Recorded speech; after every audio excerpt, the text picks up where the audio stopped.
Pendant 2000 ans, les Européens, à la suite d'Aristote, ont regardé l'univers comme séparé en deux mondes. Au centre, la Terre immobile, le monde terrestre, et tout autour, le monde céleste des êtres éternels, avec des planètes et des anges qui se déplacent tous uniquement selon des cercles concentriques. Dans cette vision de l'univers, les lois de l'autre monde, le monde terrestre, étaient complètement différentes. Il existait deux types de mouvements. Les objets lourds allaient naturellement vers le bas et les objets légers vers le haut.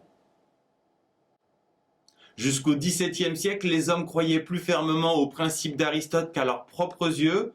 Par exemple, lors de l'expulsion d'un boulet de canon, ils pensaient qu'après un certain temps, le boulet devait retrouver son mouvement naturel vertical vers le bas.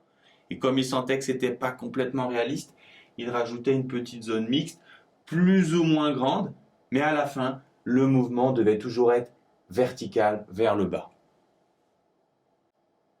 Pourtant, n'importe quel garçon de 5 ans voit bien que ça ne se passe pas comme ça. Le mouvement doit être parabolique, sauf peut-être contre un mur. C'est ce qu'avait bien compris Galilée, il faut privilégier l'observation.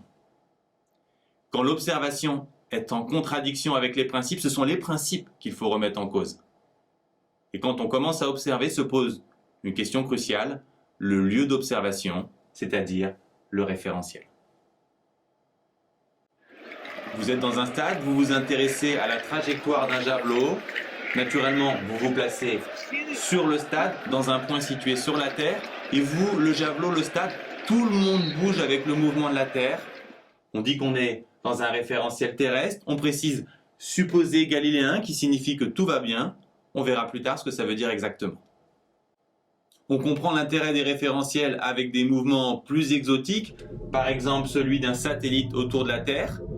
Si on l'observe depuis un point situé à la surface de la Terre, l'observateur va suivre le mouvement de la Terre, le satellite ira dans une autre direction, tout sera très compliqué. Le problème, par contre, est résolu si on choisit bien le lieu d'observation. Le centre de la Terre, autour duquel tourne le satellite, c'est ce qu'on appelle un référentiel géocentrique. De la même façon, si on s'intéresse au mouvement d'une planète, le point stratégique, ce qu'avait bien compris Copernic, c'est le centre du Soleil. C'est ce qu'on appelle un référentiel héliocentrique. Il existe également des référentiels plus marginaux. Par exemple, si on s'intéresse au mouvement d'un satellite autour de Jupiter, on dira que le référentiel est jupitérocentrique, et ainsi de suite. Vous devez également connaître le vocabulaire qui permet de décrire les mouvements. Si vous avancez tout droit à vitesse constante, on dit que le mouvement est rectiligne uniforme. Si vous jetez une balle vers le haut, elle va aller tout droit mais de moins en moins vite. Le mouvement est dit rectiligne décéléré. Et si vous lâchez une balle, elle va tomber de plus en plus vite. Le mouvement est rectiligne accéléré. Si la trajectoire est un cercle, le mouvement est circulaire.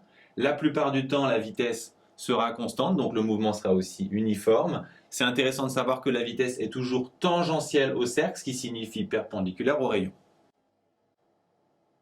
Si vous jetez un objet avec un angle, la trajectoire sera parabolique.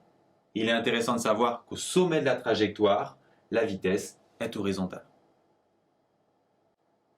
Si vous lâchez une balle à l'intérieur d'une attraction de fête foraine, la balle va partir n'importe où à cause des accélérations et des secousses. C'est ce qu'on appelle un référentiel non galiléen, comme le sont aussi une voiture qui fait des tonneaux ou un avion au décollage. Par contre, si à l'intérieur d'un bateau qui se déplace à vitesse constante, vous lâchez un caillou du haut du mât, il va tomber au pied du mât, c'est-à-dire exactement comme sur la Terre.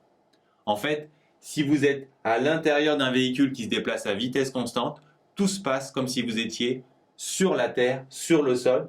C'est pour ça que ces référentiels sont dits terrestres galiléens. Et c'est pour cette même raison, parce que la Terre se déplace à vitesse constante, qu'on ne sent pas qu'elle bouge. On a vu beaucoup de choses. Ce qu'il faut retenir d'abord, c'est qu'il faut bien choisir le référentiel, c'est-à-dire le lieu d'observation, afin qu'il soit adapté au mouvement étudié. S'il a lieu sur Terre, on choisira un référentiel terrestre et on précisera supposé galiléen pour dire que tout va bien. S'il a lieu autour de la Terre, on choisira un référentiel géocentrique et autour du Soleil, un référentiel héliocentrique. Enfin, vous devez connaître le vocabulaire des mouvements rectilignes, circulaires et curvilignes.